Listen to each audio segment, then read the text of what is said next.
왕이 새끼 2마리를 선물로 받았습니다. 조련사에게 날 수 있도록 훈련을 하라고 했습니다.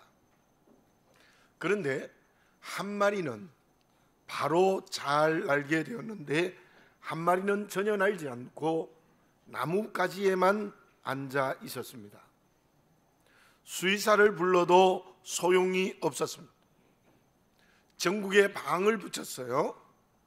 이 새를 날게 하면 큰 상금을 주겠다는 방이었습니다. 그런데 그 방을 붙이고 그 이튿날 바로 새가 날아다닌 것을 보게 되어졌어요. 왕이 새를 날게 한 사람을 데려오게 했습니다. 그 사람은 시골 농부였는데요, 그 농부는 왕에게 이렇게 말씀을 올렸습니다. 폐하, 어렵지 않았습니다. 새가 앉아있는 나무가지를 모두 잘라버렸습니다. 그랬더니 새가 날기 시작했습니다. 왜냐하면 새는 나는 것이 그의 본성이기 때문입니다. 저와 여러분은 그리스도인입니다. 그리스도인의 본래 모습은 무엇입니까? 그리스도인의 본래 모습은 하나님의 자녀다워지는 것입니다. 어떻게 하면 자녀다워질 수 있겠습니까? 물론 적극적인 의미도 필요합니다. 기도를 드리고 말씀을 묵상하고 그리고 끊임없는 경건의 훈련을 하는 겁니다. 그런데 그 경건의 훈련을 통하여서도 해야 될 소극적인 것이 있습니다. 그것이 무엇인가 하면 자녀답지 못하게 하는 나뭇가지를 잘라버려야 되는 것입니다. 본문 앞장에 아브라함에게 어떤 일이 일어났습니까? 먼저 아브라함과 사레의 이름을 하나님이 바꾸어 주십니다. 아브라함을 아브라함으로, 사레를 사라로 바꾸어 주시는데 그 이유는 너희들이 지금까지는 한 가족의 아버지 어머니였다. 이제는 모든 민족의, 모든 열방의 조상이 되게 하는 이름을 바꾸어 주게 되었던 것입니다. 그리고는 그 이름대로 살아가는 새로운 사람이 되도록 하나님이 아브라함에게 어떻게 명령하십니까? 할례를 하라는 것. 너희 집에 있는 모든 남자에게 할례를 하라. 할례는 남자의 고추 끝을 자르는 거예요. 아브라함은 그 말씀에 순종하여 17장 하반 부분에 보면은 집안의 모든 남자에게 할례를 합니다. 할례는 무슨 뜻입니까? 하나님의 택한 백성이 되지 못하게 하는 모든 옛것을 버리고 끊어버리라는 거예요. 이 말씀을 아브라함에게 적용하면 아브라함과 사라, 너 민족의 조상이 되지 못하게 하는 모든 옛것을 깨끗이 잘라버리라는 하나님의 뜻입니다. 그래야 너희들이 만백성의 조상이 될 수 있다는 것이지요. 아브라함은 하나님의 명령을 따라 할례를 행함으로 말미암아 하나님의 자녀답지 못한 것, 열방의 조상이 되지 못한 나무가지를 잘라버린 거예요. 그리고 새로워졌습니다. 이런 말이 있습니다. 도공은 아름다운 손과 거친 손 두 손이 있다.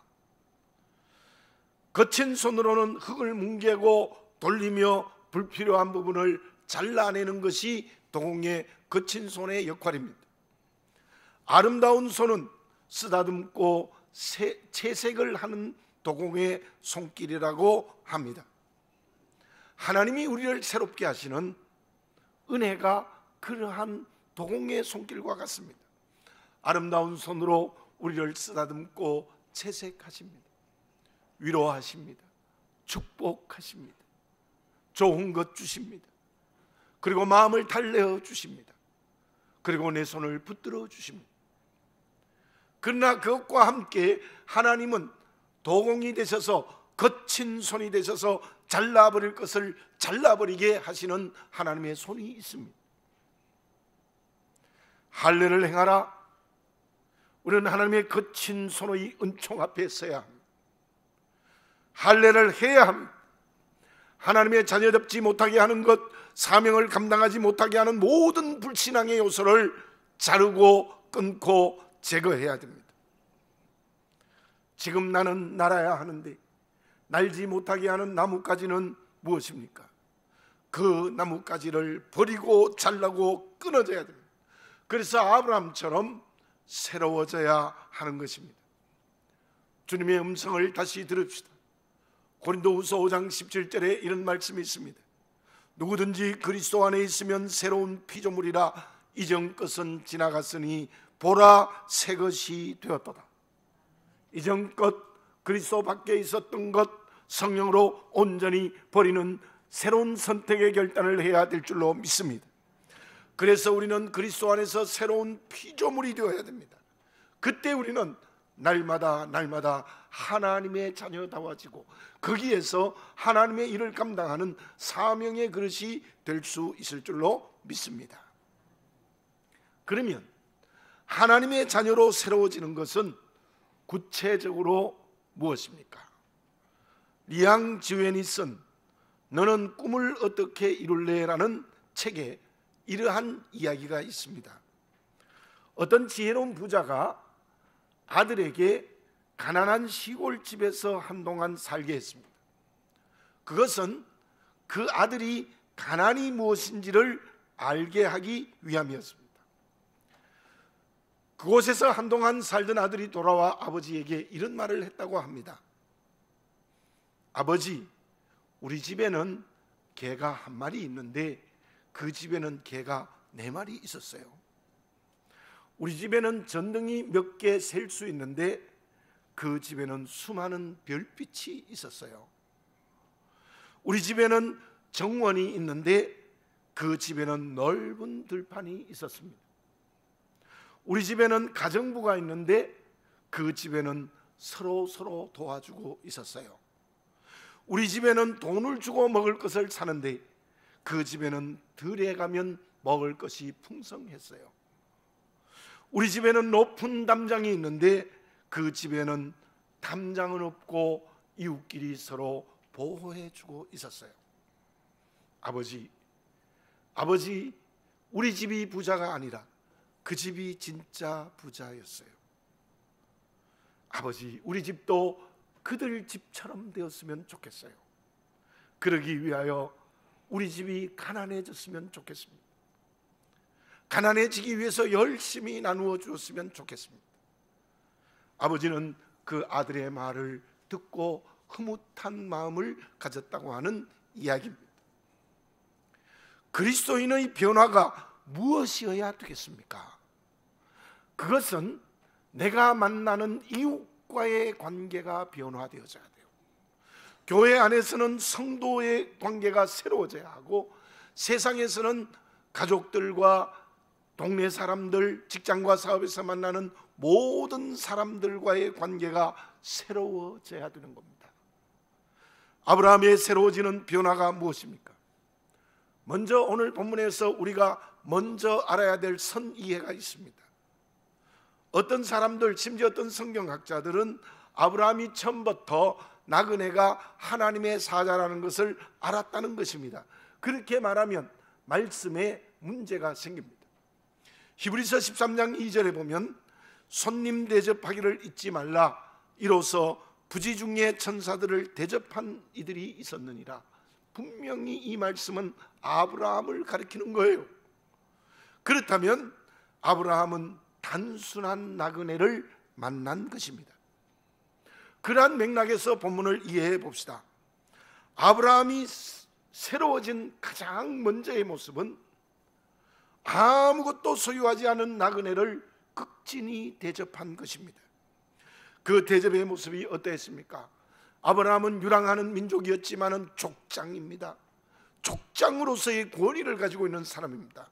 그리고 그때 나이가 99세였으니 그 당시에도 노인입니다. 그런데요, 아무것도 소유하지 않는 나그네를 대접하는 이 아브라함의 모습은 노인이며 족장이라는 권위, 나이가 많은 것 전부 넘었었어요. 1절에서 8절까지의 아브라함의 모습을 봅시다.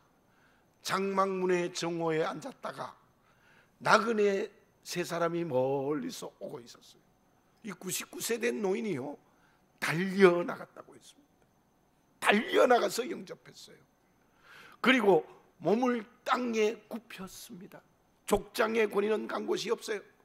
아무것도 소유하지 않는 나그네에게 몸을 땅에 굽혔습니다. 그리고 그의 고백이 내 주여.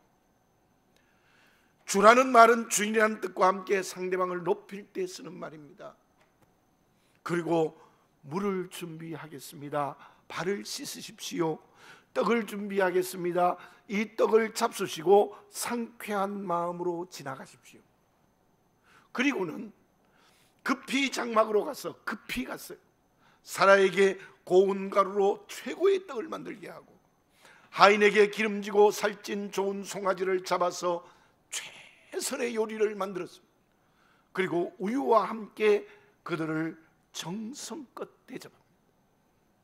이 99세 된 노인이요, 족장이라는 권위 이거 다 상관없이 정말 나그네에게 온 정성과 온 마음과 온 뜻을 다하여 대접했습니다. 여기에 두 가지 아브라함의 자세를 볼 수 있어요. 첫째는 몸을 땅에 굽혔다. 내 주여. 지극히 겸손합니다. 나그네 앞에 겸손했어요. 그리고 살찐 송아지를 잡았다. 좋은 송아지를 잡았다. 최고의 요리로 대접을 했어요. 그것이 할례를 행한 거듭난 아브라함의 새로워진 모습입니다. 저와 여러분들은 주님의 십자가의 은혜로 구원받은 하나님의 자녀입니다. 할례를 받아 성령으로 새로워지는 것이 무엇입니까? 그것은 나와 만나는 모든 이웃과의 관계가 변화되어지는 것입니다. 특별히 내 주변에 있는 나그네의 관계가 변화되어져야 됩니다. 어떻게 아브라함이 그렇게 이웃과의 관계를 변화시킬 수 있었습니까? 할례를 통하여 내가 죽은 거예요. 할례를 통하여 자기의 이기성을 버렸어요. 할례를 통하여 자기를 십자가에 못 박는 성령의 체험을 했기 때문에 그래요. 이제 우리가 하나님의 자녀로서 나그네의 관계가 변화될 때 진짜 새로워졌다고 볼 수 있는데 어떻게 가능합니까? 내가 주님의 십자가에 못 박아야 돼요. 바울이 고린도전서 15장에서 고백한 것처럼 내가 날마다 죽어야 돼요. 마틴 부버의 말처럼 너 중심, 너를 물관화하지 말고 내 중심이 아니라 너 중심이 되어야 된다는 거예요. 그것이 사순절이 시작되는 주의 고난에 동참하는 가장 중요한 새로워진 우리의 덕목일 것입니다. 우리가 금식기도 합시다. 난치병 어린이를 도웁시다. 그것은 단순히 그런 외형적인 모습이 아니라 아브라함처럼 할례를 받아 새로워져서 내가 십자가에 못 박아 죽는 그런 경험을 하고 금식기도 하고 난치병 어린이를 도울 때에 진짜 나그네를 대접하는 아브라함이 오늘 될 수 있는 것입니다. 그러기 위해서 언제나 나그네 앞에 겸손해져야 돼요. 나보다 못한 사람들에게 무릎을 꿇고 엎드려야 돼요. 그리고 나에게 있는 살찐 송아지, 나에게 있는 최고의 것들을 그들에게 줄 수 있어야 됩니다. 그때 비로소 하나님의 자녀답게 새로워진다고 말할 수 있다는 것입니다. 그렇다면 우리의 나그네는 누구입니까? 마태복음 25장의 양과 염소의 비유를 잘 알고 있습니다. 예수님이 그 비유를 통해서 어떤 말씀하십니까? 양은 영생에, 염소는 영벌에 들어간다고 했어요.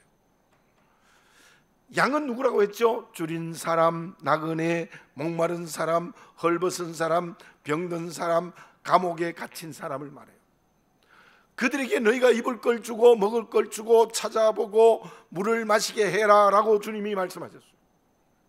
염소는 그 이웃들과 전혀 함께하지 않는 자기 중심으로 사는 사람들입니다. 그런데 그 비유에서 중요한 말씀이 있어요. 그것은 그 이웃이 바로 누구라고 했습니까? 그 이웃이 바로 누구라고 했습니까? 그 이웃이 예수님이라고 했어요. 그래서 예수님이 이렇게 말씀을, 내가 벗었을 때 옷을 입혀주었고, 내가 감옥에 갇혔을 때 찾아와 주었고, 내가 목마를 때 너희가 마시게 해주었고, 내가 병들 때 너희들이 나와 함께했다, 이렇게 말씀하죠. 자, 그런데 여기에서 예수님이신 우리의 이웃 나그네는 누구입니까? 저는 그 본문을 이렇게 이해를 합니다. 게을러서 가난하게 된 사람, 자기를 제대로 관리하지 못해서 병든 사람, 이 사람은 본문의 말씀이 말씀하고 있는 나그네가 어떤 의미에서는 아니에요. 또 무엇에 중독돼서, 마약에 중독되고 술에 중독되고 담배에 중독되어 건강을 잃어버린 사람, 그 사람이 정말 나그네겠습니까? 물론 그 사람도 우리의 이웃입니다. 그런 사람들을 위해서는 또 다른 방법으로 그들을 사랑해야 됩니다. 그러나 오늘 본문과 양과 염소에 비유해서 말씀하는 나그네는 누구입니까? 그 말이 예수님이잖아요. 예수님이 게으릅니까? 예수님이 누구에게 중독되어졌습니까? 아니라는 거예요. 그 나그네는 사회 구조에 희생되어 힘든 길을 걸어가는 사람입니다. 아무리 노력해도 가난에서 벗어나지 못하는 사람. 좀 더 다르게 믿음으로 생각해 보면, 하나님의 뜻대로 살려 하다가 가난해진 사람, 하나님의 말씀대로 살려고 하다가 병든 사람, 감옥에 갇힌 사람, 그 사람이 우리의 나그네입니다. 그분이 예수님입니다. 그 나그네는 가까이에 또 있고 멀리도 있습니다. 예수님 때문에 병든 사람, 예수님 때문에 가난한 사람, 예수님 때문에 감옥에 갇힌 사람 지금도 있습니다. 그리고 멀리도 있습니다. 저 북한에 있는 기도하는 성도들, 나그네들,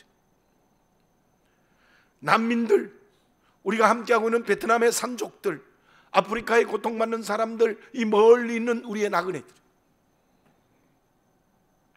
내 주위에 누가 나의 나그네인지, 나그네를 제대로 볼 줄 아는 영적인 눈이 열린 지혜로운 그리스도인이 되시기를 바라겠습니다.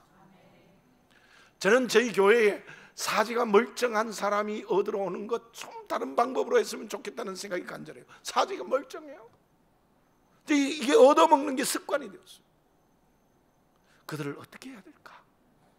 정말 그걸 위해서 제가 기도해 본 적이 있어요. 한번 모아서 인문학 강의를 해볼까, 이런 생각도 해봤어요. 여러분, 주님이 된 나그네가 우리 주변에 있다면 그들을 대접해야 됩니다. 가만히 있으면 안 됩니다. 그들 앞에 엎드려야 됩니다. 그들을 위하여 나의 살찐 송아지를 잡아야 합니다. 요한일서 3장 10절에 이러한 말씀이 있습니다. 그 형제를 사랑하지 아니하는 자는 하나님께 속하지 아니하니라. 18절에 보면은 자녀들아 말과 혀로만 사랑하지 말고 행함과 진실함으로 하자. 요한일서의 중심이 뭐냐면, 하나님을 사랑한다 해놓고 이웃을 실제적으로 사랑하는 일을 하지만 하나님 사랑하는 거 거짓말이라는 거예요. 하나님을 믿는다는 거 거짓말이라는 거예요. 우리는 하나님의 자녀로 점점 새로워져야 됩니다. 그 새로워지는 짐은 우리의 나그네를 위하여 엎드려 겸손해지고 나그네를 위하여 살찐 송아지를 잡아야 합니다. 그러한 변화가 있을 때 하나님이 나를 자녀로 인정하시고 새로운 축복을 하실 줄로 믿습니다. 그러면 아브라함이 하나님과의 관계에서는 변화의 새로운 것이 없었겠습니까? 나그네를 대접하는 변화로 새로워졌는데 하나님 앞에서는 어떻게 새롭게 변화되어졌습니까? 당나귀와 수탉이 한가롭게 마당에서 놀고 있었어요. 그때 사자가 살금살금 다가와서 당나귀를 잡아먹으려고 했어요. 그때 수탉이 꼬끼요 하고 큰 소리로 소리 질렀어요. 사자는요, 수탉의 소리를 제일 싫어해요. 그래서 그 소리를 듣자마자 걸음아 날 살려라 줄행강을 놓았습니다. 그런데요, 문제는 당나귀가 오해를 했습니다. 내가 무서워서 사자가 도망가는구나, 그렇게 생각하고 막 빠른 걸음으로 사자를 향하여 냅다 따라갔습니다. 그런데요, 수탉 소리가 들리지 않을 때쯤 가니까 사자가 당나귀를 잡아먹어. 우습지 않으세요? 성공했을 때 조심하라는 이솝 우화입니다. 그런데 저는 이 이야기가 조금 다르게 들렸어요. 아브라함이 나그네를 정성껏 대접한 후 어떤 일이 일어났습니까? 그 나그네들은 하나님의 사자였습니다. 10절에서 15절에 그 내용이 있습니다. 내년 이맘때 내 아내 사라에게 아들이 있을 것이라고 말씀하셨어요. 그랬더니 사라가 속으로 웃었습니다. 100세가 다 된 우리에게 아들이 있다는 것 믿을 수 없다는 거예요. 내 남편은 나이 많아 늙었고 나는 생리가 끊어졌는데 무슨 아이를 낳을 수 있단 말인가? 그런데요, 앞장에 17장 17절을 제가 한번 다시 읽어볼게요. 아브라함이 엎드려 웃으며 마음속으로 이르되 100세 된 사람이 어찌 자식을 낳을까? 사라는 90세니 어찌 출산하리요? 하고, 아브라함도 할례 받기 전에는 똑같이 응답했어요. 아들 준다. 속으로 웃었어요. 나는 100세 되었고 아내는 90세 되어 생리가 끊는데 어떻게 아이를 낳을까 불신했어요. 그런데요, 오늘 본문의 말씀은 어떻습니까? 우리 본문의 말씀을 읽어보면 아브라함은 침묵하고 있습니다. 그런데 하나님의 사자가 13절에서 아브라함을 책망하죠. 여호와께서 아브라함에게 이르시되 사라가 왜 웃으며 이르기를 내가 늙었거늘 어떻게 아들을 낳으리로 하느냐? 사라를 야단치는 말을 아브라함에게 하는데요, 그 말은 아브라함은 그때는 하나님께서 내년 이맘때 이삭을 주실 것을 믿었다고 해석할 수 있습니다. 침묵은요 두 가지예요. 안 믿을 수도 있고 확실히 믿을 수도 있는데, 저는 본문에서 아브라함이 할례를 받고 나서는 이 약속의 말씀을 분명히 믿는 불신에서 믿음으로 돌아섰어요. 할례를 받기 전에는 불신했는데 할례 받고는 그 약속의 말씀을 믿는 그릇으로 변화되었다는 거예요. 본문 10절을 공동번역에서는 이렇게 기록하고 있습니다. 내년 봄 새싹이 돋아날 무렵 내가 틀림없이 너를 찾아오리라. 지금 아브라함은 한겨울이에요. 그죠? 한겨울이에요. 아브라함 늙었고 사라는 생기가 끊어졌어요. 과학적으로 아기를 낳을 수 있는 가능성이 전혀 없어요. 제가 여러분에게 물어보겠습니다. 원래는 대단히 추웠죠. 지금 조금 나아졌지만, 그런데 봄이 올 것을 믿으십니까? 예, 다 믿는데 봄이 온다는 건 다 믿어요.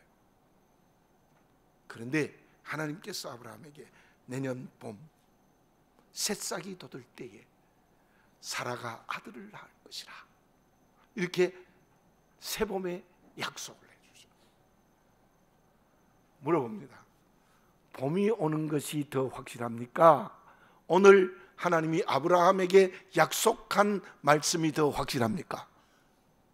봄이 오는 게 더 확실하지. 아니에요. 우리 예수님 갑자기 오시면 봄이 안 올 수도 있어요. 그러나 하나님의 약속의 말씀은 100% 완전하게 이루어집니다. 여러분, 그 말씀을 붙드시는 이 시간이 되시기를 바라겠습니다. 14절에 무슨 말씀을 하겠습니까? 여호와께 능하지 못한 일이 있겠느냐? 같이 해봅니다. 시작. 여호와께 능하지 못한 일이 있겠느냐? 아멘입니다. 아멘이죠. 계절에 봄이 오는 것보다 내년 봄 새싹이 돋을 때 너에게 이삭을 주겠다는 하나님의 말씀의 약속을 확실히 믿는 그리스도인이 되시기를 바라겠습니다. 그 사람이 오늘의 아브라함. 나는 어떤 사람이었습니까? 죄로 죽었던 사람입니다. 진정 겨울이었지 않습니까? 그 죽음에서 구원의 새 생명의 영생의 새봄의 은혜를 받지 않았습니까? 주님의 십자가의 은혜로. 그 은혜를 주신 하나님께서 지금 우리에게 새봄의 말씀의 약속을 아브라함에게 하는 것처럼 해주고 계시는 줄 믿습니다. 새하늘과 새 땅의 약속을 하고 계십니다. 구원과 상급이 기다립니다. 그것이 오늘의 희망이 되시는 여러분들이 되시기를 바라겠습니다. 그 희망을 가지고 오늘 살아가시기 바라겠습니다. 그러므로 언제나 감사하고 기뻐해야 합니다. 하나님의 말씀은 아브라함이 아이를 낳을 수 있는 능력과 사라의 생리 끊어진 것을 치유할 수 있습니다. 세상으로는 안 돼요. 하나님의 전능의 능력이 아브라함이 아이를 낳을 수 있는 사람으로 사라에게 다시 생리가 시작되는 치유를 하실 줄 믿으십니까? 아멘.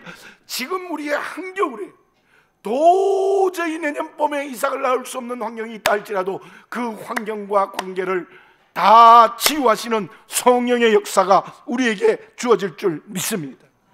그리고 내년 봄 하나님이 말씀하시는 이삭을 주실 줄로 믿습니다. 바울을 보십시오. 그는 지식인입니다. 지식인 중에 지식인입니다.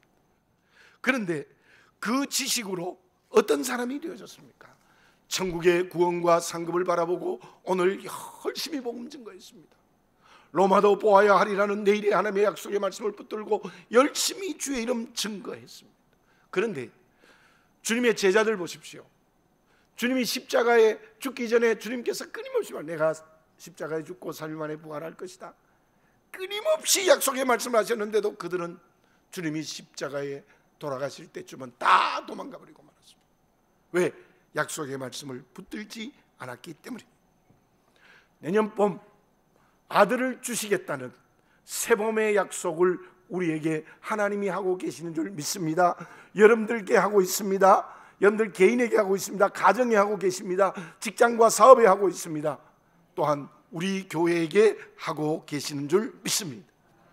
그 약속의 말씀을 붙들고 오늘을 희망으로 살아갈 때 그 사람이 진정 변화된 그리스도인입니다. 결과는 어떻게 되어졌습니까? 슈베르트의 겨울 나그네 중에 봄의 꿈이라는 가곡이 있습니다. 그 가곡의 내용의 일부분에 이런 내용이 있어요. 한겨울에 찬란한 봄꽃의 꿈을 꾸고 푸른 들판에 꿈을 꾼다라는 그런 가사가 있어요. 그 꿈은 이루어지지 않을 수 있지만 내년 봄 이삭을 주신다는 하나님의 약속은 반드시 이루어지고 그것을 위해서 우리의 오늘의 겨울을 치유하시는 역사가 일어날 줄 믿습니다. 결과가 어떻게 되어졌습니까? 너무나 잘 알고 있습니다. 내년 봄에 이삭이 태어났습니다. 이삭이 태어났는데요, 이삭이 태어나서 어떤 이삭이었습니까? 그 이삭을 통해서 예수님이 탄생하시는 역사가 일어났습니다. 예수님이 탄생하셔서 열방을 구원하는 역사를 일으켰습니다. 어떻게 해요? 아브라함에게 내년 봄 이삭을 주심으로 말미암아. 기가 막히는 축복입니다. 여러분들 우리 모두 개인과 가정과 직장과 사업과 우리 교회가 내년 봄 이삭을 주시는 하나님의 약속을 붙드는 소망을 가진 그리스도인이 되시기를 바라겠습니다. 그때 하나님은 분명히 이삭을 주십니다.